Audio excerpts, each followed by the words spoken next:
Olá, tudo bem? Meu nome é Eduardo Saig, bem-vindo ao TeckerCast, o podcast da Teckers, uma consultoria de recrutamento e soluções para RH e tecnologia. Vou me autodescrever, sou um homem branco, cis, hétero, com óculos de armação preta, de grau, camiseta de quadrilha azul. Estou sentado numa grande mesa, num bom estúdio de podcasts, desses que basicamente é uma sala preta com um monte de luz apontada para nossa cara. Tem uma barba rala, um cabelo que dá para vocês perceberem que tá indo embora. E é basicamente isso. Vou passar a bola para minha sócia maravilhosa, Mariana Pereira. Bom dia, boa tarde, boa noite, né? Seja lá que horário você esteja ouvindo ou assistindo a gente. Sou Mari Pereira, eu sou uma das sócias fundadoras aqui da Teckers, junto com o Edu e com o Rafa, que está aqui com a gente nos bastidores.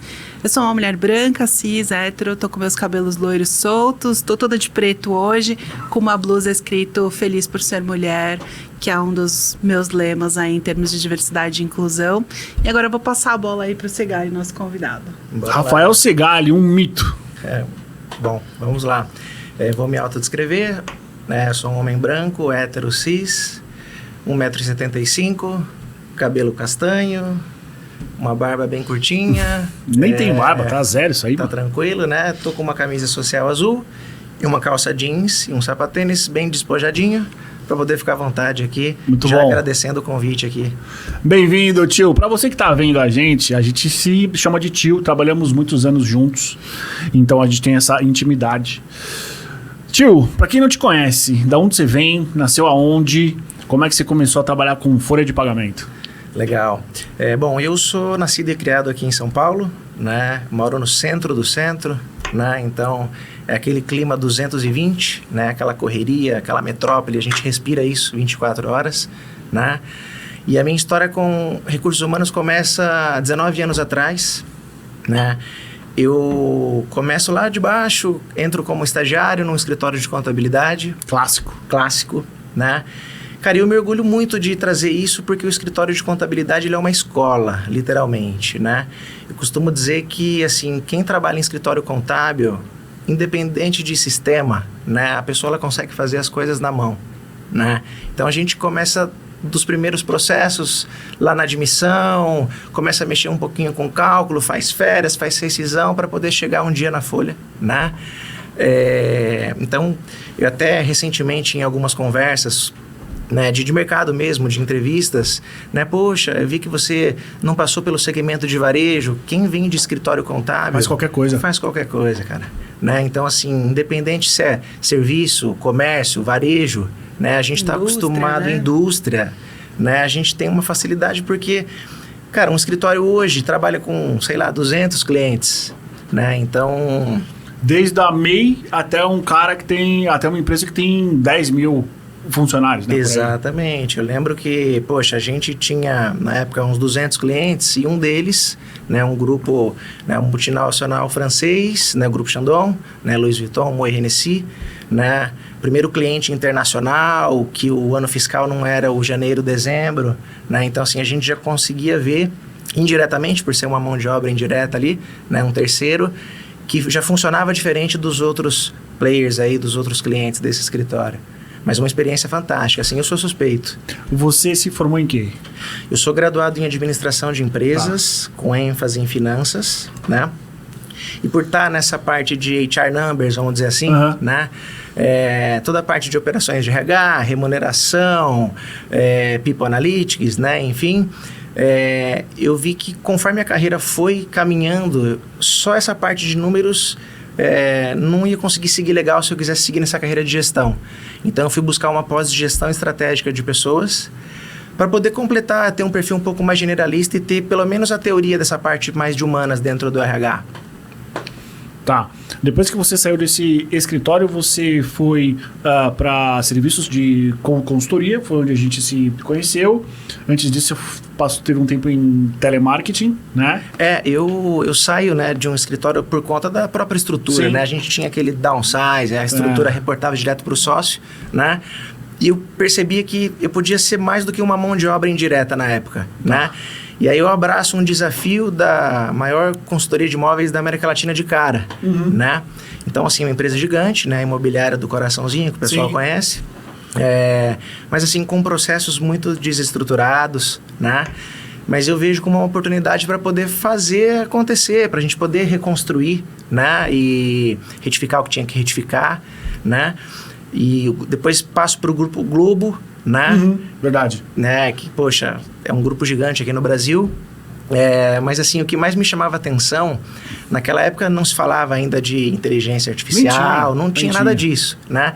E eu já ficava incomodado no escritório, porque naquela época a gente ainda tinha carteira de trabalho física. Então se batia aqueles carimbos, né, de almofadinha, registrava com caneta.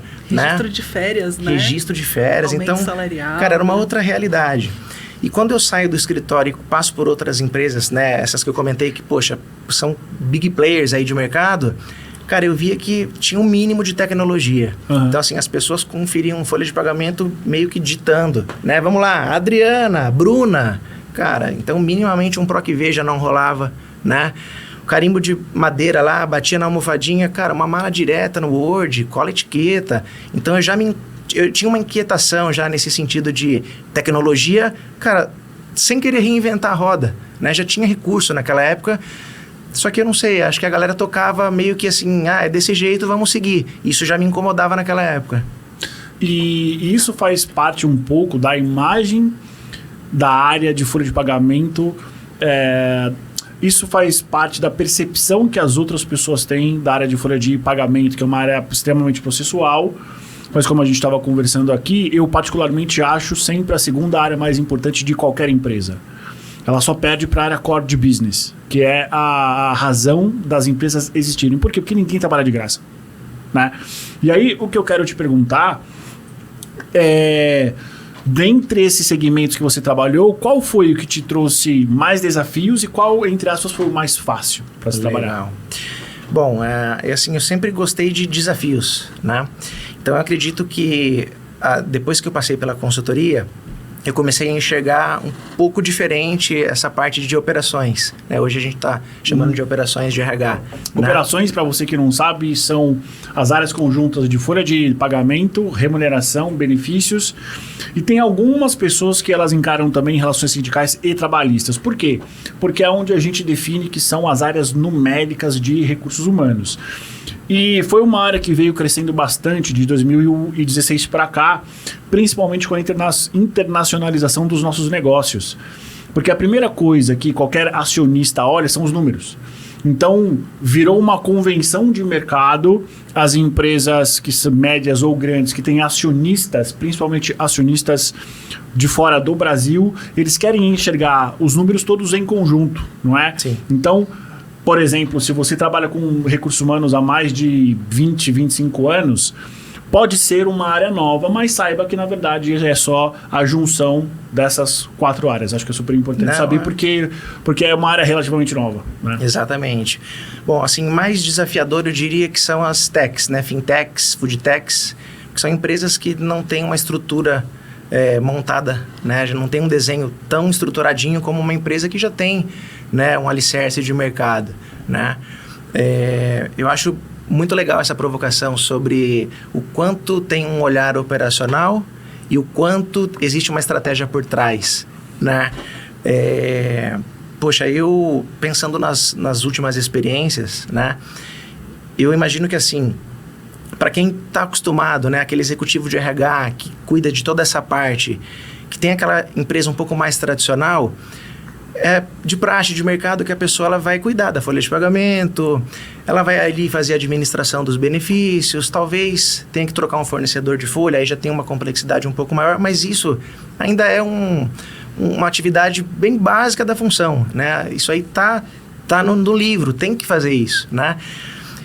E de uma experiência que eu tive na consultoria, né, que eu comecei a olhar um pouco diferente, eu falei, poxa, eu acho que a maior parte dos funcionários que estão nessas cadeiras hoje em dia estão acostumados a fazer isso, né? E como que a gente consegue entrar na estratégia e desmistificar isso de ser tão operacional? E eu comecei, de uma hora para outra, a enxergar a estratégia em tudo que eu fazia, né? Poxa, hoje em dia, a base de outras áreas, ela vem da folha, né, diretamente, né? Então, assim, primeiramente, como que eu cheguei a ter um olhar um pouco diferente, né? Trabalhava numa consultoria, né? E eu já tinha toda a parte de administração de pessoal dominada. Então a folha rodava certinho, os benefícios estavam bem administrados, sinistralidade baixa, os parceiros já de longa data, né? Embora a gente sempre acompanhou as novas tecnologias e tal. Falei, poxa, estava começando a se falar bastante de dashboard de indicadores, né? Todas as empresas fazendo seus painéis e tal. E eu queria fazer alguma coisa diferente para poder sair dessa visão, dessa ótica de operacional, né? Falei, poxa, num primeiro momento eu vou criar um painel dinâmico. Então tinha aquelas informações clássicas de RH, controle de headcount, toda a parte lá da taxa de desligamento, né, o turnover, todas as informações demográficas. Só que isso ainda era muito primário, né? Básico, né? Muito básico, muito básico. Então não tinha nada de novo, embora já tinha um dinamismo na plataforma, né? E a gente recebe a visita de um executivo de finance global. Numa oportunidade, ele vê a ferramenta e ele fala, Rafa, a gente é uma consultoria de recrutamento e seleção na época, né? São headhunters, são comerciais. Falta a cereja do bolo para você poder entrar no business. Quero saber qual que é o headhunter que eu tenho que contratar para me dar o maior faturamento. Perfil. O perfil. Ótimo. Cara, desse dia em diante, eu me senti desafiado, né? E aí, acho que tudo que a gente tinha de bagagem de mercado passou a ser tradicional e operacional. Eu falei, opa, agora eu começo a olhar para a estratégica, né? Para a parte estratégica. Então, assim, em Analytics, o que aconteceu? Eu tinha 9 anos de histórico de folha, né? Eu costumo dizer nas palestras, nos eventos, que quem trabalha com folha de pagamento carrega uma mochila cheia de laranja, né? Só que são poucas as pessoas que fazem o suco da laranja. E eu falei, poxa, eu tenho essa informação, né? E quando eu empilho essas informações, eu começo a perceber que vai me extrair um perfil de headhunter que trazia o faturamento que ele queria a resposta, né? E ele já tinha muitos anos de casa, não tinha essa solução ainda. E, poxa, eu nunca me esqueço, né? O resultado, assim, o gênero deu muito pareado, assim, coisa 50-50, por aí. Se não foi 50-50, 51-49, então, assim, homens e mulheres, acabou não distinguindo tanto por gênero, né? Mas de 25 a 35 anos, solteiros, e o ponto principal é aí que é onde a gente entra na estratégia, né? Pessoas que já vêm do business. Então, o cara, ele tá na consultoria X, traz o da Y. Não forma em casa. Não forma em casa. E, curiosamente, o nosso MD, né, ele era estrangeiro, e ele queria contratar, por exemplo, pessoas de estágio, com menos experiência para poder formar. E aí a gente entra na estratégia sem que ninguém venha pedir para a gente entrar. E muda o perfil de contratação. Muda o perfil de contratação. Baseado no histórico. Numa simples ferramenta de People Analytics, né? E essa brincadeira fica séria depois, né? E nem eu esperava, eu fiz só para o Brasil.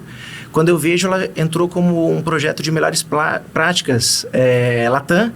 Vou implantar no México, vou implantar no Chile, na Colômbia, e explodiu pensando só em People Analytics. Ô Rafa, e para quem está começando agora, né, nessa área de folha, principalmente operações de RH, você já deu algumas dicas, mas que outras dicas essa pessoa pode ter para ela se tornar mais estratégica e mais atenta ao negócio? Porque às vezes essas pessoas, elas sentam nas cadeiras, elas dominam um tema e uma metodologia que é pouco difundida no mercado, então elas têm ali, de alguma forma, um poder de conhecimento. Eu já fui business partner, já tive em cadeiras de especialistas, e era assim, operações estavam aqui, as áreas especialistas estavam ali, era quase uma briga de egos ali. E como que essa pessoa pode se tornar mais estratégica e principalmente parceira das áreas estratégicas? Porque a gente brincava, né? A gente não vive sem nós da área especialista, a gente não vive sem a área de operações de RH. Operações de RH vive sem a gente, porque eles tocam o dia a dia, né? Na minha cabeça são estágios, né?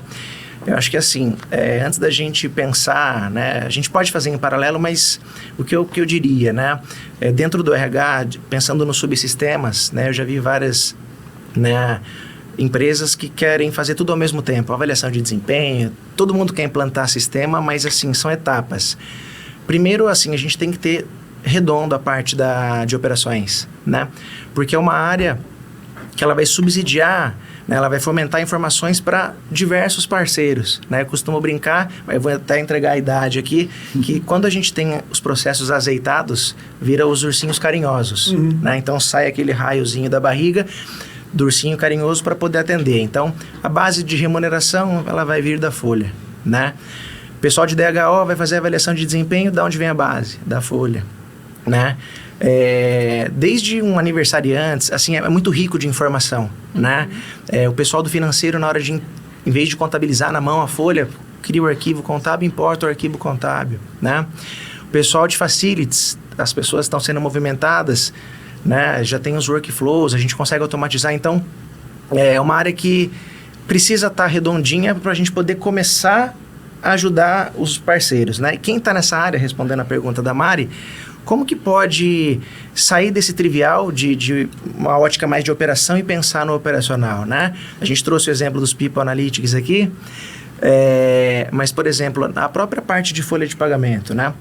Depois que a pessoa tem o domínio ali da administração de pessoal, né? Os mais antigos usavam bastante esse termo. Admissão, demissão, férias, o que mais? Porque quando a gente para pensar na folha, quando a gente pensa nos processos, principalmente de CSC, são áreas separadas, né? São separadas. Então você vai ter alguém que só faz admissão, demissão, cálculo de férias, o que mais? Admissão, férias, rescisão, folha, né, encargos, né, mais voltado para a folha, benefícios, né, todos os benefícios. Então, primeiramente, o profissional que trabalha ou que ele quer trabalhar com isso, ele precisa saber de cor esses... Ele precisa ter o domínio da temas. situação, porque assim, se um desses processos, né, acontece alguma falha, a gente está mexendo direto no bolso do funcionário, né, e aí vira uma dor de cabeça, atrapalha bastante no dia a dia, né. Como que a pessoa, né, pensando até no que a Mari trouxe, como que a pessoa, que conselho que eu posso dar para quem quer sair dessa parte mais operacional e pensar um pouco na estratégia, né? Depois que você passa desse primeiro estágio de ter os processos azeitados, além de você conseguir garantir a sua eficiência operacional, a gente consegue ajudar pares da própria área de recursos humanos, bem como o financeiro, facilities e outras áreas próximas, né, que são parceiras.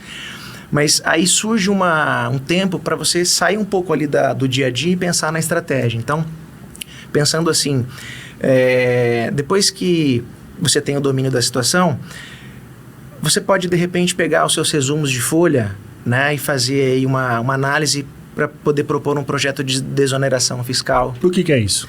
Desoneração fiscal é uma análise que é feita sobre as rúbricas de folha, as verbas de folha, né? Sobre entendimentos se tem devidas incidências para encargos ou não, né? Por algumas empresas eu já fiz alguns projetos, né, junto com o time nesse sentido, e normalmente CFO adora, cara, né? Normalmente quando estou em algum processo seletivo que você conversa com o CFO, eu direciono a conversa até para esse lado, porque ali, além de garantir o básico do meu escopo, do escopo do meu time, né? eu consigo ajudar ele a fechar a torneira. Exato. E isso não está dentro do escopo ali, né? A gente consegue entrar um pouquinho no business, senão não tem graça. E quais são as torneiras principais que um profissional de recursos humanos consegue fechar? Porque sempre aparece para mim algumas perguntas do tipo, poxa, Edu, RH é uma área que só dá custo. Principal, é o que eu mais escuto. Despesa, né? Só dá custo, despesa. Eu falo, cara, não é bem assim. Existe uma linha, uma intersecção entre a área de folha de pagamento e a área contábil e a área fiscal. Sim. E é isso que eu quero que você traga pra gente. Por quê? Porque é onde a gente prova por A mais B que o RH, ele obviamente, por ser uma área transacional, você tem custo, que é o custo de gente, que geralmente gira em torno de 20%. Só que você consegue, eu vou dar um nome que não é o correto, amortizar esse custo através dos encargos. Quais são os encargos?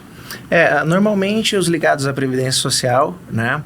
É muito comum, né, a gente fazer essa análise das rúbricas da folha para poder levantar se vale a pena correr o risco, porque são entendimentos jurídicos. Tá. Né?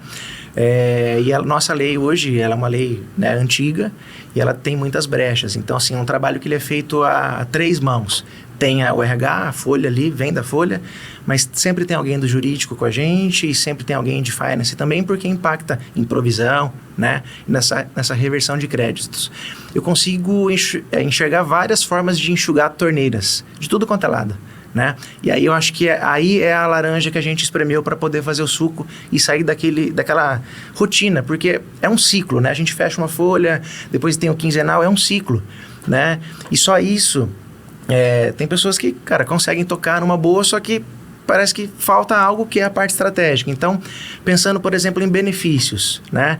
Cara, dá para renegociar contrato com o fornecedor, né?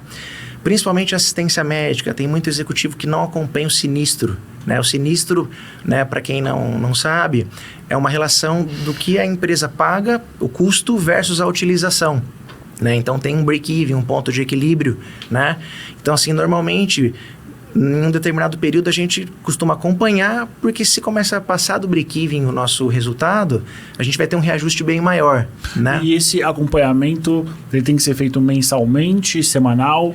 Quando que você sugere que o profissional responsável ele cheque essas informações? Tá. Porque pode parecer uma informação muito básica, mas a gente sabe que as empresas deixam passar. Deixam passar, Edu. Assim, é um ponto excelente, né? Assim, se o sinistro está muito acima do break-even, né? O intervalo mínimo é de um mês, tá, né? Então, se a gente vê que o sinistro está subindo, a gente tem que começar a acompanhar mensalmente para tentar... A gente não tem as informações abertas, até por conta do sigilo médico, mas a gente pode fazer uma ação, de repente, sabendo qual é a patologia que está sendo mais, né, utilizada, né, pelos colaboradores. Então, tem vários caminhos para a gente poder trabalhar isso e tentar reverter para não ter um reajuste gigante, né? Benefícios é uma das torneiras que sempre, né? Às vezes você tem um benefício legal, tem 1.000 funcionários, só que tem 4 pessoas que utilizam. Então, será que esse benefício está realmente atrativo, né? Então, benefícios é uma fonte de fechar torneiras, né? Com Analytics, a gente consegue... de repente, num caso real, né, de turnover, né, a gente está vendo que, poxa, a taxa de desligamento está muito alta, a gente começa a fazer os filtros, poxa, se a empresa tem em São Paulo, Campinas e no Rio, a gente filtra, opa, é São Paulo, opa, é diretoria X, cara, alguma coisa está acontecendo ali, porque a rotatividade parece estar grande, só que quando a gente vai ver, é ela pontual. Ela é localizada, ela é específica ali. Às vezes é um gestor que a gente substitui e o problema está resolvido, né? Em remuneração, por exemplo, como que a gente pode entrar com a estratégia, né? A gente tem uma rotatividade hoje muito grande, é muito desafiador para muitas empresas segurar profissionais de TI. Sim. Né? Porque, cara, depois da pandemia virou uma guerra, né? Essa galera está sendo muito procurada, né? Então, assim, às vezes só um pacote de remuneração padrão não vai segurar essa galera, né? Às vezes a gente tem uma estratégia de remuneração de remunerar toda a galera na mediana de mercado, só que esses profissionais de TI, de repente, têm que ser remunerados num terceiro quartil, que também é chamado de ponto 90, né? Então, assim, dá para entrar com estratégia em remuneração, né? E projetos, negociação com o sindicato, assim, de tudo quanto é lado dessa parte de HR Numbers, a gente consegue achar um jeitinho de sair do básico e entrar com a estratégia para poder reverter em número, né? Uma coisa interessante que você trouxe, que é quando que a gente começa a transformar os números em dados, dados em informação. Analisando a sinistralidade, entendendo se tem alguma patologia que mais se repete. Provavelmente, nos dias de hoje, a gente deve encontrar muita coisa ligada à saúde mental. CDFs, sim. Ponto. E aí, com base nas informações numéricas, a gente talvez entenda que nessa empresa temos alguma coisa que precisa ser feita. E aí você vai, no preventivo, fazer algum programa de qualidade de vida para você poder garantir que a sua sinistralidade diminua nos próximos meses, né? Então, dessa forma, talvez que a balança acaba se compensando, né, Segalha? Exatamente. De repente, um benefício que não tem um quórum muito alto, muito significativo, a gente pode substituir e fazer, de repente, até mais com menos, trazendo um programa de saúde mental, né, coisas nesse sentido. Eu sei que um desafio que os profissionais de operações têm beleza, a gente sabe de tudo isso. Só que eu tenho um sistema de folha que não se conversa com o nosso sistema de benefícios, que não se... Como é que você começa a desenvolver essa unicidade dessas informações? Porque hoje, a gente tem Power BI, a gente tem uma série de ferramentas ligadas a isso, mas tem muitas empresas que o cara tem um Excel só. Funciona?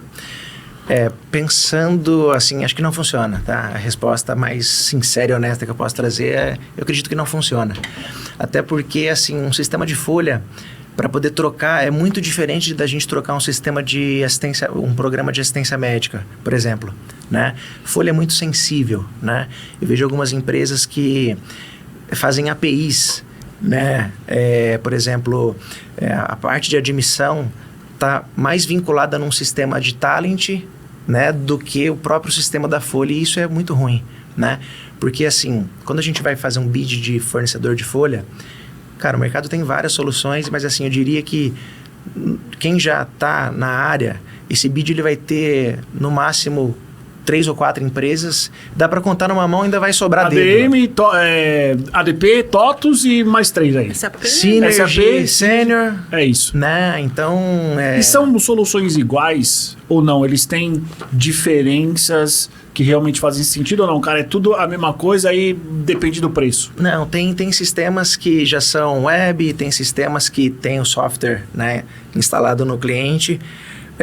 Mas eu acho que o mais importante é que essas empresas elas trazem os módulos de administração de pessoal, né, de operações, juntos. Então, assim, o mesmo sistema que faz a admissão, faz as férias, faz a folha, faz tudo. E isso já é parametrizado ou sempre precisa ter alguém da empresa vendo se tem um erro? Normalmente vem default do sistema, inclusive todas as atualizações elas já vêm acontecendo automaticamente, a gente não precisa dar carga. Antigamente isso acontecia, mas hoje evoluiu bastante, né, com a tecnologia nesse sentido. Mas assim, é o time que está ganhando, né? Se a gente tem um sistema que já é default, que já traz os módulos, para que pegar a admissão e colocar junto com o sistema de talent? É margem, né, para poder depois se complicar, e não precisa disso, né? A tecnologia ela vem, né? Hoje muito se fala da inteligência artificial, né? Eu quero entrar nesse assunto, mas antes disso eu quero que você diga para nós quais são os principais problemas que uma empresa tem quando ela não tem uma área de folha estruturada. Por quê? Porque o que você está trazendo para a gente são poucas empresas que estão fazendo de fato. A maioria eu não faço nem o mínimo. E aí, para quem está vendo a gente, quais são os principais problemas de não ter uma área de folha de pagamento, benefícios, remuneração estruturada? O que a empresa perde? É uma pergunta complexa, né? Mas eu fico pensando assim... É normal, tá, Edu? Assim, todas não, mas assim, a maior parte das empresas que eu tive a oportunidade de atuar, cara, é muito engraçado que muda só o CNPJ, mas sim, as dores são as mesmas. Quando a gente está ouvindo os pares, CFO, executivos de finance e de outras áreas correlatas, as dores são sempre as mesmas, né? Cara, é um erro na folha, é o benefício que demora para cair, mas porque, assim, são empresas que têm a solução, só que a solução ela é primária, né, para a gente poder tocar sem ter dor de cabeça, mas só isso também não vai salvar o cara, né? Não adianta a gente ter os indicadores se a gente não tiver um comitê que analise esses números, né? Indicador por indicador tá ali e não vai resolver o problema, né? Então, assim, o sistema da folha é o coração do negócio. Tem que ter, né? Até por conta das transmissões junto ao governo, né? É nisso que eu quero chegar. Quais são os impactos legais que uma empresa sofre se ela não tiver uma área minimamente estruturada de folha de FOPAG? A gente, assim, com a entrada do E-Social, hoje melhorou bastante coisa, né? O E-Social a gente vem ouvindo aí já há anos, né? Mas hoje a gente conseguiu de vez aposentar aquela carteira de trabalho física e a gente já tem todas as informações no digital, né? Isso evitou, tinha muita fraude antigamente, né? Muitos gatos aí que o pessoal fazia, e hoje digitalizou o negócio e, assim, é uma segurança para a empresa e para o trabalhador também. Então, assim, só com Excel, né, o cara ele pode entrar manualmente, mas, cara, não tem ninguém que faz isso, não é possível, né? O básico é um sistema robusto de folha para poder pensar em outros sistemas e outras APIs. Para transmitir essas informações para o governo. Exatamente, né? Esses sistemas, eles já fazem essa mensageria, né? E já acusa se tem alguma divergência em algum dado, né? Porque, cara, é um dado errado, é um sobrenome da mãe da pessoa que você erra, você já atrapalhou a vida do cara ali. Porque depois a conta do fundo de garantia do cara vai ficar bloqueada, o cara não vai conseguir sacar o fundo na rescisão. E o funcionário só descobre quando ele é desligado. Isso, Não descobre. tem como ele saber antes, é isso? Tem como saber se a gente tiver uma equipe proativa, né? A Caixa e os sistemas fornecem uma espécie de relatório de inconsistências cadastrais. Então, assim, isso desde lá do escritório, tem pessoas que só fazem isso exatamente para quando acontecer a saída, não ter essa dor de cabeça com o colaborador. É uma ferramenta que já está há mais de 10 anos, 15, né? Um tempo no mercado. E tem muita empresa que, cara, acho que nunca olhou para isso. E isso aí, acho que alivia bastante na hora do desligamento. Alivia na parte muito mais de clima. De clima e atrapalha também a pessoa, né? Porque a pessoa depois tem que retificar.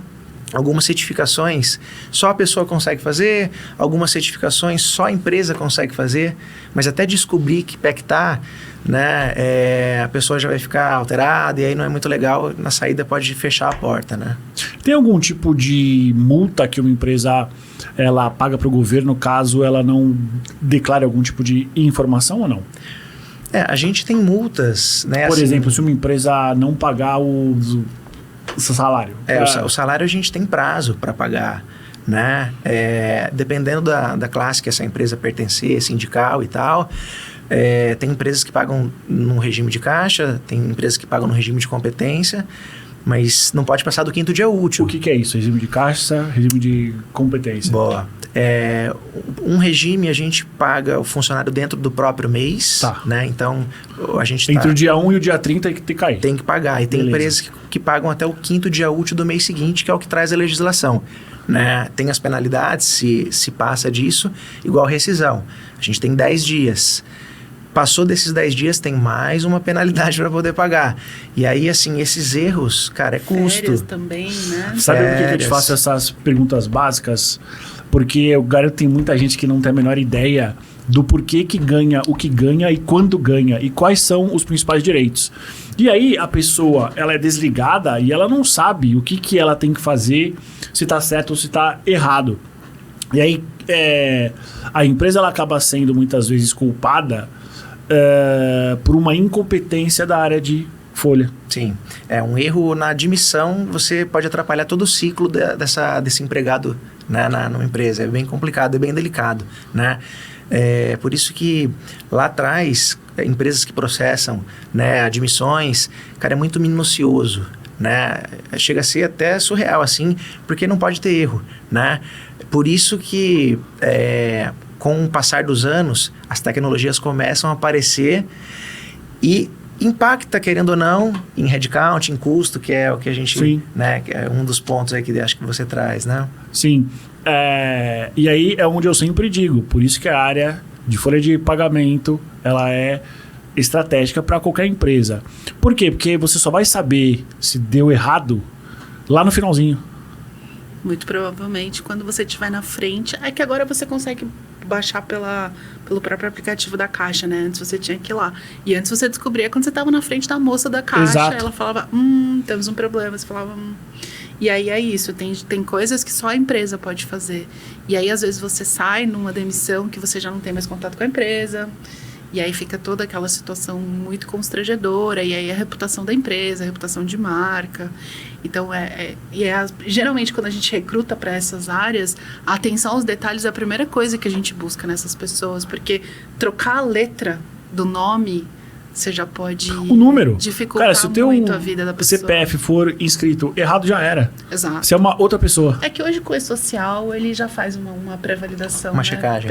Pelo que eu me lembro, eu fiz muito pouco admissão na vida, mas ele já faz pelo menos um filtro inicial ali, ele já te diz se tem alguma coisa errada ou não. E ele nem deixa você seguir com a admissão, né?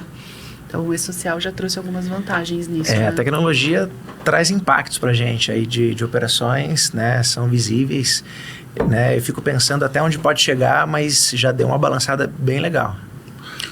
E, Segali, e relações com o sindicato, né? Putz, era o que eu ia perguntar.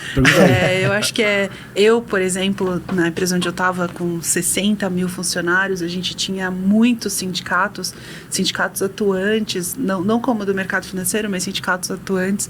Como é que é essa relação entre a pessoa de operações? Geralmente tem uma pessoa só para isso, mas o líder de operações, ele também tem um papel importante na mesa de negociação. E de que forma você também pode ser estratégico dentro dessa cadeira deste relacionamento? E que vantagens você consegue ali numa mesa de negociação? Não, interessante. Assim, negociação sindical no Brasil é um assunto bem polêmico, né? Então, assim, vai depender muito da classe sindical que você está enquadrado. Mas, assim, o que eu trago de conselho, assim, esteja próximo, né, dos contatos sindicais, né? Tem muita empresa que às vezes, pelo tamanho, né, igual você comentou, 60 mil funcionários, tem uma célula específica, né? Porque às vezes você tem uma categoria só que você tem empresas no Brasil inteiro. Então, assim, são databases que nem sempre são, né, no mesmo período, e aí precisa acompanhar direitinho para não perder a mão, né? São reajustes, são benefícios que podem divergir mesmo sendo da mesma categoria, né? Então, assim, tem que estar próximo ali do sindicato, tem que se reunir, tem que ver o que eles sentem para os próximos anos, porque, cara, isso impacta diretamente no orçamento, né? Quando você diz impacto, talvez eles exijam um aumento X, talvez uma bonificação Y. Tanto para reajuste de salário quanto para benefícios também, né? Então, assim, nessas negociações tem que estar presente, né? Representando ali a sua empresa, a sua categoria, porque é ali que eles conseguem chegar numa relação equilibrada entre os trabalhadores e a empresa, né? Nos últimos anos, você sentiu que o perfil sindical mudou? O perfil sindical mudou, até por conta a gente tinha aquela parte das obrigações, que tá aquela história de obrigado, não é obrigado, agora é obrigado de novo. Então, né, fica até confuso isso, né, para quem não está ali no dia a dia de operações. Mas as pessoas, eu acho que depois que nós passamos por esse período de pandemia, até a relação com o sindicato ficou até um pouco mais digital, né? As pessoas hoje não têm mais aquela obrigação de estar lá presencial para poder fazer a homologação e tal. O sindicato sentiu um pouco, né? Com certeza. Mas conforme vai passando o tempo, as empresas acabaram tendo que fazer esse acolhimento na parte do desligamento para poder mostrar para as pessoas que realmente o que a gente está pagando está tudo direitinho, né? Por mais que a gente tenha tecnologias aí né, que revolucionaram em termos de diminuir headcount no time e tal, no fundo é o recursos humanos, o cara quer o humano ali dando a segurança para ele, né, que realmente está tudo direitinho, que, né, a gente mesmo conseguiu quitar. Quando você falar isso, mesmo com todas essas facilidades, a sua percepção é que as pessoas ainda querem ser acolhidas por uma outra pessoa. Querem, né? Porque eu não sei se você tem visto isso, existe uma corrente muito forte dizendo que a automação veio para substituir algumas cadeiras de recursos humanos. E a gente vê o contrário. A gente vê que as pessoas, elas entendem que sim, existem funções que podem ser substituídas, mas uma máquina ainda não consegue conversar com uma pessoa de uma maneira como uma pessoa conversaria. Assim, dentro de operações eu vejo isso bem forte, né? Nos últimos 10 anos, a tecnologia, ela entrou de uma forma geral, né, nessa parte de administração de pessoal, né, de operações. Então, assim, na admissão hoje, tem muito sistema que já tem aquela tecnologia de OCR, o candidato mesmo sobe as documentações e a tecnologia faz a validação desses documentos, né? Então, assim, por conta disso, células de admissões já reduziram, né? Tem empresas que na hora de processar a folha tinha células de férias, células só de rescisão, só que quando a gente tem um sistema, igual a gente comentou mais cedo, parametrizado bonitinho, a gente já tem os workflows. Então a gente não está nem falando de IA ainda, né? Cara, um simples workflow, a gente consegue automatizar. O funcionário solicita as férias, já chega a mensagem para o gestor aprova. Então, assim, quando entrou o workflow nessa parte do sistema, diminuiu a quantidade de cadeiras. Só que na prática, a hora que a pessoa, né, o colaborador, ele está com dúvida e ele não vai ficar satisfeito, eu sinto isso, né, de entrar no chatbot com um robô, oi, eu sou o Sérgio. Por mais informal que a gente coloque ali a inteligência artificial por trás, no final do dia ele quer alguém ali atrás do balcão para poder falar, não, tá certo, ó, por conta disso, disso e disso. Aí o cara fica tranquilo, ele só quer ouvir que tá certo. Ainda existe uma necessidade da pessoalidade. Temos perguntas? Temos uma pergunta da plateia. Opa! Tenho duas, na verdade. Você é um cara muito voltado para números, remuneração, e vocês estavam falando justamente disso, da questão humana. E a primeira pergunta é, você como um cara tão racional, humana, ou finanças, como você acha que o RH pode tornar isso mais humano na prática? Pegando na mão e mostrando como tá certo, levando na sala. Embora seja legal automatizar o processo, mas como um cara, um profissional de finanças e remuneração, tornar isso mais pessoal, mais humano. E a outra pergunta que eu acho que as pessoas não vão saber aqui, que é mais na sua vida pessoal. Você é um cara pagodeiro, divertido, e mesmo assim você é um cara de finanças e racional e remuneração que traz essa imagem mais dura. Você já teve dificuldade, por ser um cara mais tranquilo, mais engraçado, de se colocar dentro da empresa, das pessoas te levarem a sério? Olha, eu posso ser um cara engraçado, divertido, pagodeiro, mas eu sou um cara muito competente. Você já teve essa dificuldade também, de precisar se colocar? Bom, vou começar pela segunda pergunta. Inclusive, né, por esses dias eu fiz 2 testes de comportamentais, né? Cara, extroversão deu lá em cima. Então, assim, no dia a dia eu gosto de ser um gestor bem mais descontraído, né? Inclusive, a nossa legislação, ela traz lá na CLT o artigo 62, o 74, do controle de jornada, só que, cara, para nós mesmo de operações que tem que defender isso, que é a lei, né, de controle de jornada e tal, na prática, casa de ferreiro, espeto de pau, né? O meu time eu já gosto que trabalha por responsabilidade. Não gosto de ficar microgerenciando, né? Então, assim, poxa, você tem que fechar as suas férias, suas admissões, ou fechar a folha. Para mim, não importa muito se você fechar às 10 da manhã ou se você vai fechar às 4. Eu acho que você tem que se sentir o dono da sua casinha, né? Eu acho que funciona bem na prática, né? Do que ficar pensando assim, poxa, o Edu chegou hoje 4 minutos atrasado. Isso já foi. A nossa legislação parou lá atrás nesse sentido, né? Então, acho que funciona bem. As pessoas se sentem mais confortáveis. E aí, sempre tem um tempo ocioso, né? Cara, acho que do meu time, assim, não tem ninguém que tá full a todo momento. O cara tem que ter um equilíbrio ali para ele poder pensar nas coisas, tipo, né, mais estratégicas, né? Do mesmo jeito que eu tenho que dar essa oportunidade para ele, né? Tem que ter um equilíbrio entre a vida pessoal e a profissional. Mas, assim, eu, né, respondendo a pergunta da plateia, por ser bastante extrovertido, né, e trabalhar com números, acho que quando eu fui buscar essa pós de gestão de pessoas, acho que me trouxe um pouco mais do humanos, né?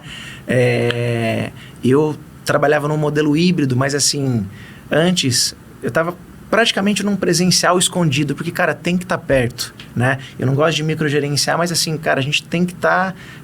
a relação humana, eu acho que mesmo com a IA, tem que ter um humano ali por trás, né? Hoje a gente...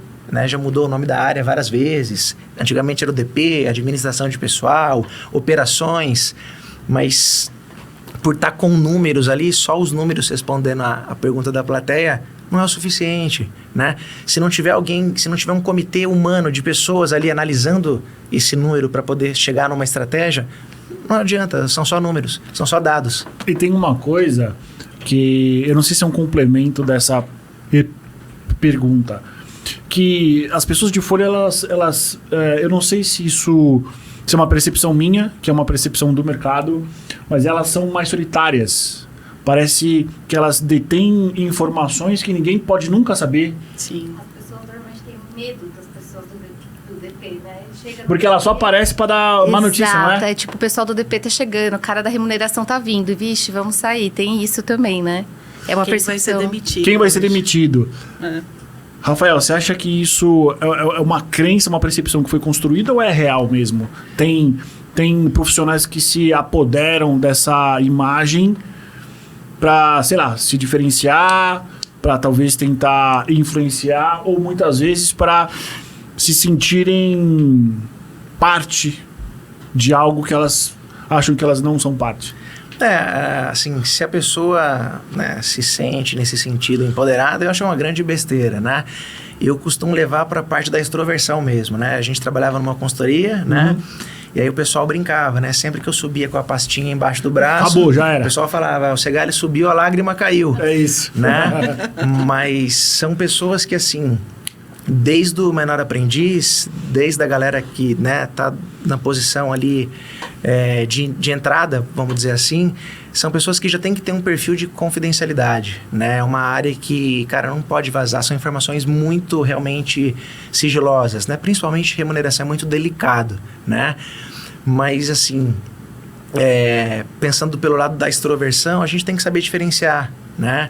Poxa, eu gosto de uma resenha, de uma risada, de um bate-papo, mas, assim, separar o que é sigiloso do que tá rolando no dia a dia ali, o que dá para compartilhar e o que não dá, né? Essa foi a segunda pergunta. E qual que era a primeira mesmo? A primeira era sobre como humanizar, como o Segali subiu, a lágrima caiu e não aterrorizar as pessoas. Legal.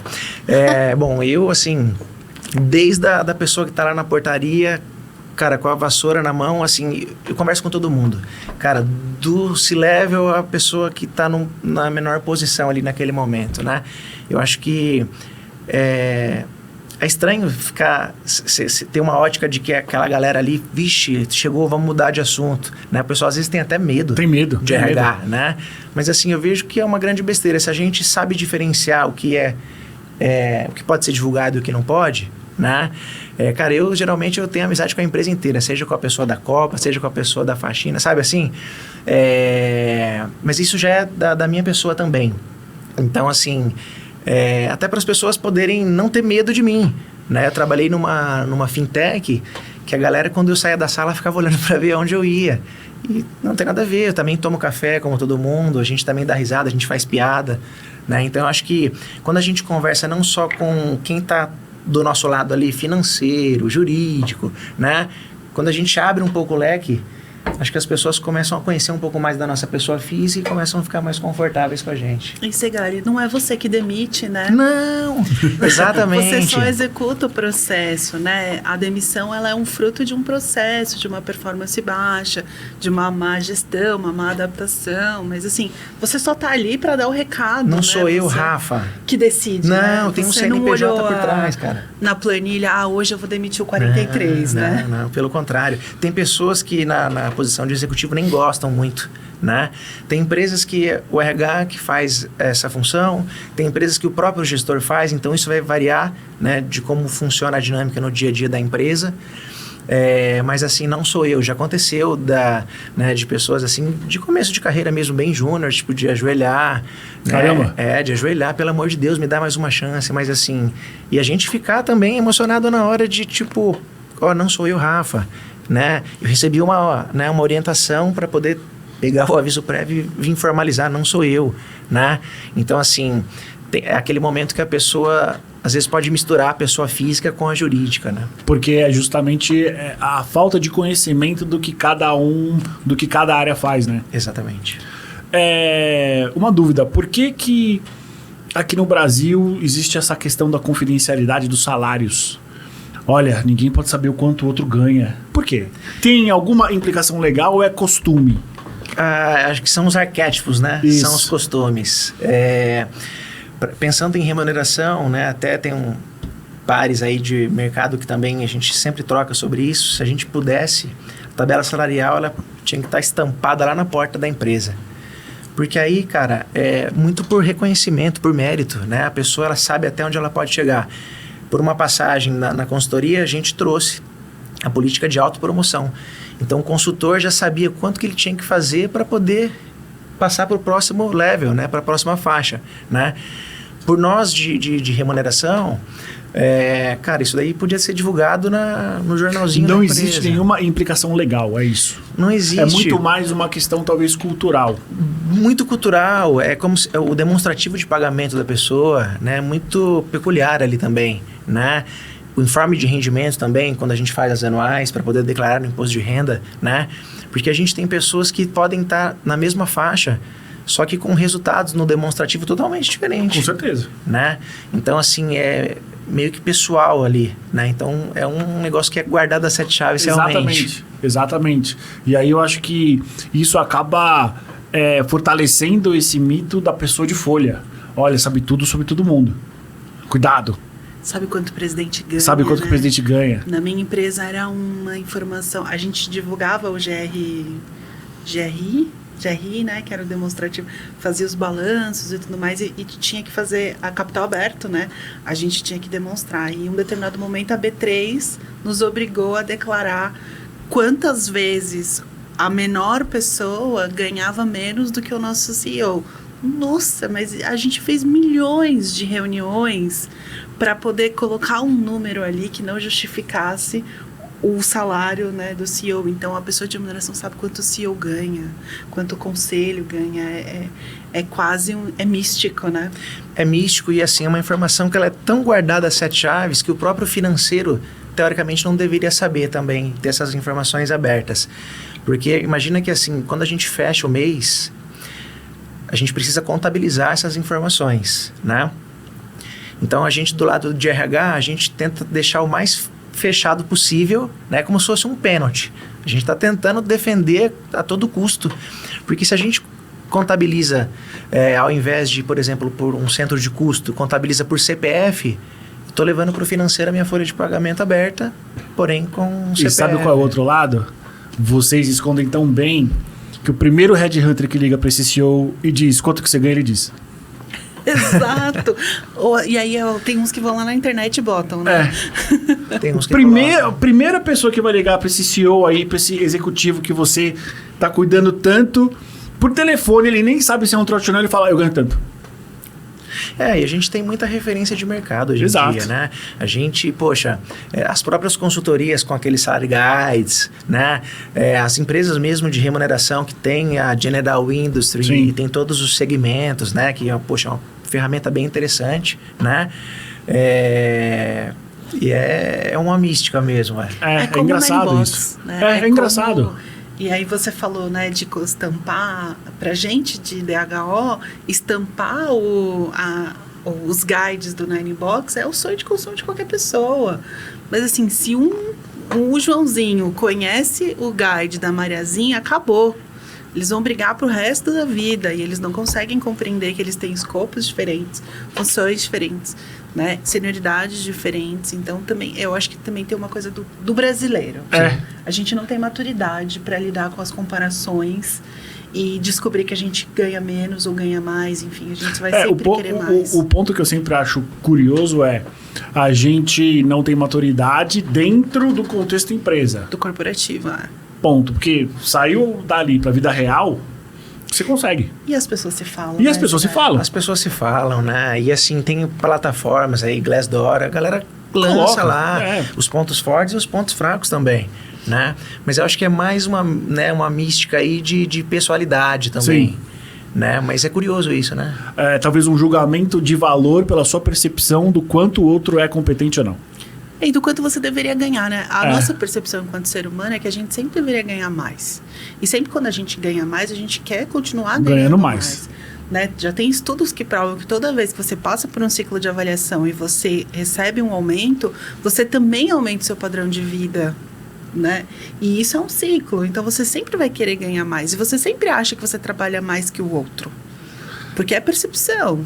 E o salário fixo nem sempre... É um reflexo disso, né? Porque assim, às vezes a gente tem um salário, por exemplo, de 5 de uma pessoa X e a Y é 10, só que o líquido do salário da de 10 é menor do que o de 5, porque o cara tem pensão, porque o cara... Então assim, nem sempre o salário fixo retrata a realidade da pessoa.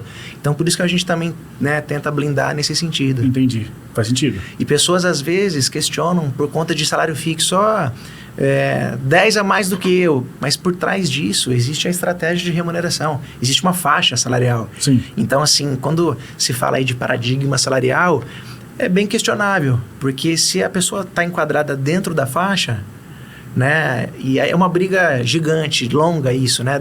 Se faz as mesmas funções, se está dentro de X anos. É uma discussão que vai longe, mas é bem curiosa. O que é o paradigma salarial? Paradigma salarial... Porque eu me lembro que teve um processo que eu conduzi há muitos anos atrás, que uma das perguntas que o cliente exigiu que eu fizesse era justamente isso. Eu falei, nossa, não tenho a menor ideia. Fui lá falar com você para você me explicar. Porque é algo que acontece muito em grandes empresas. São pessoas que percebem a mesma remuneração, que fazem exatamente as mesmas atividades, né? Então, a legislação ela traz isso, né? Esse conceito de que essas pessoas devem ser remuneradas sem diferença, né? Isso pensando numa ótica mais de folha de pagamento, porque se eu olho com uma ótica de remuneração, se elas estão dentro da mesma faixa, eu posso ter uma pessoa que está no começo da faixa, uma pessoa que está mais para o final da faixa, e na defesa está tudo bem, né?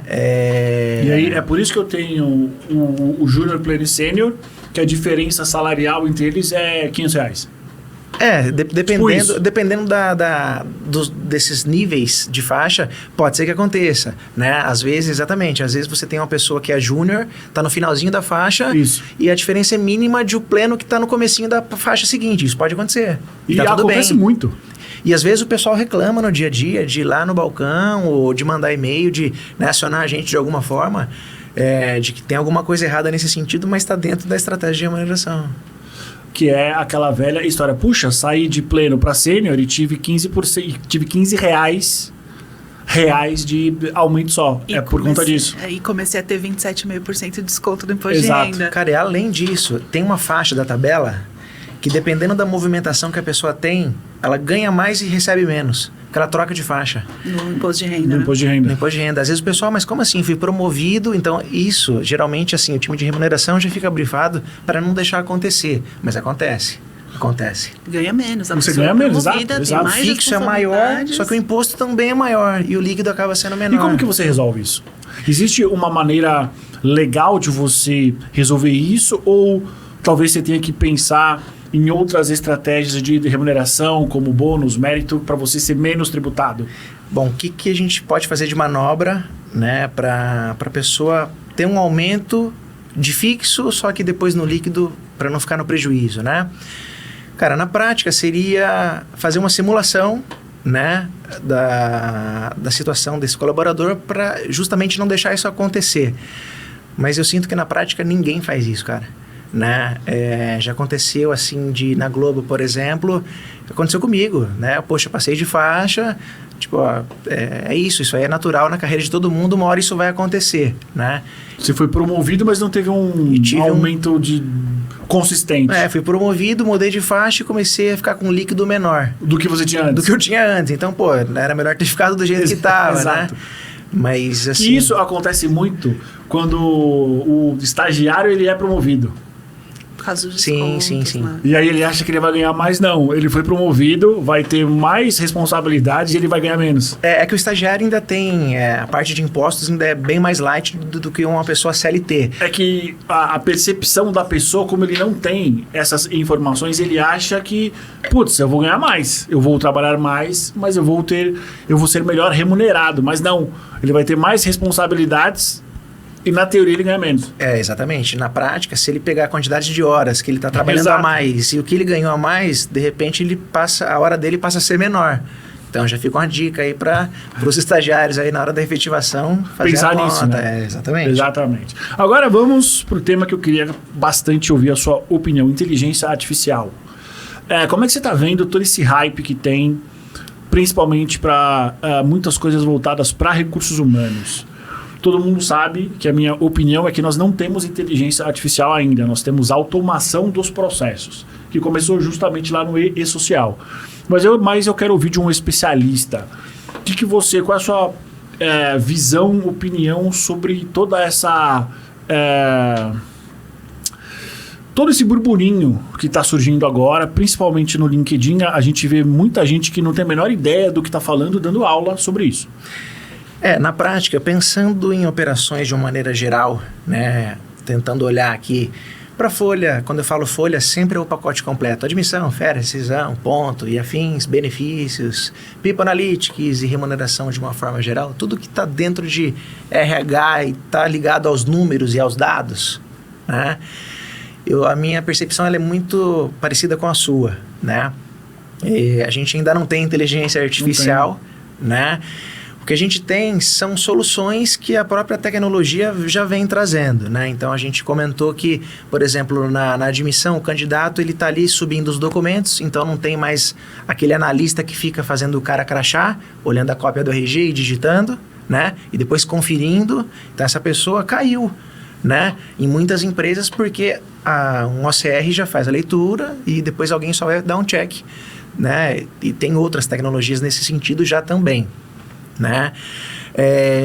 As pessoas que tinham lá times com várias pessoas, analistas para poder processar férias, processar rescisão, também diminuiu muito, mas não com a IA, com a tecnologia, porque depois que a gente tem um sistema de folha bem azeitado, a gente já tem os workflows. Então, assim, não tem a necessidade de ter X pessoas ali processando isso, né? Até porque o cálculo é um cálculo bem prático. E comum a todos, né? Comum, né? A nível Brasil, todo mundo vai sair de férias, né? O que não fica claro é a regra, que muda com frequência, né? Esse tipo de coisa, né? E pensando no atendimento mesmo, na dúvida do dia a dia, né? Tem empresas, igual a Mari trouxe, com 60 mil funcionários, que tem lá um chatbot com os principais assuntos, e eu percebo que isso vem evoluindo bastante, né? As próprias empresas já vêm evoluindo, porque quando a pessoa entra ali, ela está colocando os temas que alguns não têm resposta, e aí a empresa tem a oportunidade de voltar ali e completando cada vez mais, né? Mas assim, eu acho que está longe ainda, eu não consigo ver nos próximos 10 anos ainda dominando por completo, né? Eu tenho aquela ótica de que, cara, tem que ter alguém ali atrás do balcão, pessoa física, humana ali, para poder dar o conforto para o funcionário. Eu acho que, principalmente para nós que trabalhamos em São Paulo capital, a gente acha que o Brasil inteiro tem a mesma infra que nós. Não temos isso. Então, a probabilidade de algumas empresas muito específicas em São Paulo capital ou mesmo nas outras grandes capitais terem algum tipo de processo que utiliza automação em alto nível é muito grande. Só que o Brasil é gigantesco. Então, assim, eu acho que a gente vai demorar para mais de 10 anos para a gente ter uma área de operações uniforme em todo o Brasil. Ponto. E eu acho que é uma leviandade quando a gente acaba vendo essas informações confusas de que, olha, inteligência artificial está aí, se você não souber, você vai perder o seu emprego. Não é nada disso. Existem automações que as próprias tecnologias disponíveis, elas conseguem fazer. Para mim é isso. Segali, qual é o impacto da automação nos CSCs? Porque o CSC, o contexto dele a gente vai pegar os processos de uma empresa que são muito comuns e a gente vai criar uma área específica para resolver esses processos. Quando a gente fala de automação, na minha cabeça, a primeira área que vai ser afetada quando a gente pensa em processos transacionais de recursos humanos são os CSCs. Eventualmente, eu posso substituir 30 processos que 15 pessoas faziam por uma máquina. Você acha que isso está muito longe de acontecer ou tem as suas peculiaridades ainda? Por trás vai ter que ter alguém ali. Sim, né? Mas talvez, ao invés de ser 15, pode ser 5. Sim, isso eu acho que já vem até acontecendo, né? Eu particularmente sou até contra a CSC, mas porque vendo uma ótica de uma empresa aí de, sei lá, até 5 mil funcionários, né?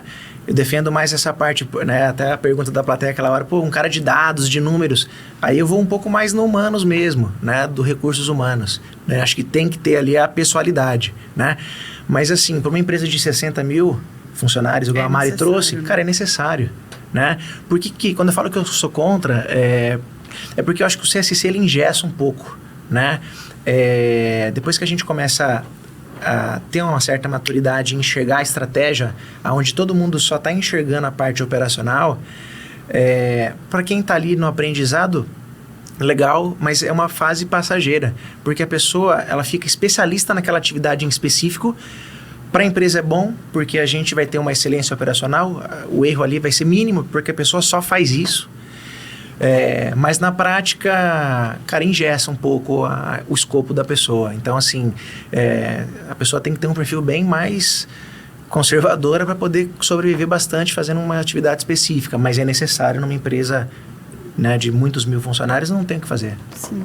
Segari, a gente costuma perguntar para o nosso convidado, né, um filme, um podcast, um livro, um evento, algum lugar ou alguma coisa que ele viu ultimamente e que marcou, assim, ou que você está esperando para ir, para marcar. Você pode indicar alguma coisa para gente? Legal. Eu particularmente gosto bastante de evento presencial, né? Eu acho que é muito rico a troca que a gente tem, não só de network, né? Mas de troca de conhecimento. Então, né, você que está ouvindo a gente agora, às vezes o seu gestor não é o melhor gestor, não é o cara que vai te dar o caminho das pedras. Talvez ele nem queira te dar, né? Talvez ele nem queira, por receio, por, né, qualquer motivo nesse sentido, mas tenha bons pares, né? Poxa, eu tenho bons contatos, tipo, nem sempre eu tive um gestor, né, top nesse sentido de pegar na minha mão e de direcionar, né, porque o mundo mudou real, mas assim, eu tenho bons pares, eu tenho um par de remuneração que é fantástico, eu tenho um par de cultura, de diversidade. Então, assim, nessa troca do dia a dia, são nesses eventos, o mundo de RH é muito pequeno. Então, a gente vai num Conar, a gente vai num evento de RH, cara, a gente encontra as mesmas pessoas, né? E essa troca, ela é muito rica, né? A dor de barriga que tá dando ali naquela empresa X, exatamente, já deu na Y. Então, assim, às vezes é melhor do que pegar, por exemplo, um livro do Aristeu, do professor Pescuma de remuneração, para poder olhar. No dia a dia ali, a dinâmica mudou. Então, acho que a troca no presencial ali é muito rica. Muito bom. Algo mais, plateia? Algo mais? É isso. Alguma coisa que o senhor gostaria de falar para nós que a gente não perguntou? Não, acredito que é isso. Assim, se eu pudesse deixar 20 centavos aqui de contribuição para você aí, executivo, né, de RH, e tá no seu dia a dia trabalhando com as informações que são standard aí de, né, os padrões, né? Poxa, tem a folha sobre domínio, remuneração tá legal, tem um dashboardzinho e tal. Acho que um próximo passo que isso vai virar a chave como que a gente consegue entrar no business, né? Seja sua empresa, indústria, independente do segmento, né? Serviço, enfim. Porque a visibilidade muda também, principalmente quando a gente está com os founders. A gente deixa de fazer só o nosso escopo e entrar um pouquinho mais na estratégia real, né, do segmento. Aí a carreira dá uma alavancada, de repente, de uma forma inesperada. E isso aconteceu com você? Aconteceu comigo. Tem, né, até a história do idioma, né?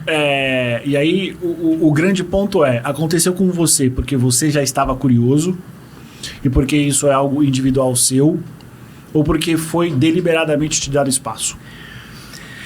Eu tive espaço, né? Eu tive um espaço para poder atuar nesse sentido, mas eu já tinha por trás uma inquietação de rotina. Eu estava cansado de ouvir que tudo ali era operacional. Eu precisava sacar um coelho da cartola e mostrar que tinha estratégia por trás. Depois que você saca o coelho, aí tudo vira estratégia e aí o discurso muda tudo. Por que eu te pergunto isso? Porque tem alguns profissionais de recursos humanos que eles acham que eles vão salvar a empresa. Não tem como. Não, o meu líder precisa ver que a minha visão é a visão correta. Ou isso é que precisa ser feito. E eu sempre digo, cara, você precisa entender qual é o seu limite. Existem pessoas que elas são curiosas e que elas, infelizmente, não têm espaço aonde elas estão. É hora de ir embora. Para de ficar perdendo seu tempo ali tentando provar uma tese que você não vai ter espaço para aquilo ali. E outra também, ninguém governa sozinho. Então, assim, não sou eu, Rafa. Cara, é o time. Ninguém governa sozinho, sabe? Então, assim, você é gestor, né? Você já sentou com o seu, né, com a pessoa do seu time ali, você já entendeu como é que tá a vida do cara? Você já entendeu quais que são as expectativas dessa pessoa? Porque às vezes a expectativa dele, o seu desafio ali você não vai poder dar. Então, assim, é a parte do humanos. Precisa ter uma transparência de limites, o que dá para fazer e o que não dá para fazer. E o que é normal. Nem sempre você vai conseguir implantar, evoluir naquele contexto que você tá. E, cara, você vai ter que se movimentar. E tá tudo bem, né? E tá tudo certo, faz parte. Alinhar as expectativas. Exatamente. Alinhar os astros, né? Alinhar os astros. É isso, senhor. Muito obrigado pelo seu tempo, você ter compartilhado com a gente um pouco da sua experiência prática dessa área que eu sou fã. Eu acho que realmente sempre vai ser a segunda área mais importante de qualquer empresa, porque ninguém trabalha de graça. É isso, tio. Eu agradeço a oportunidade, né? A Techers, a Mari, toda a produção aqui nos bastidores, o acolhimento e estamos aí. E é isso. Para você que está vendo a gente, nos ouvindo, muito obrigado e até semana que vem.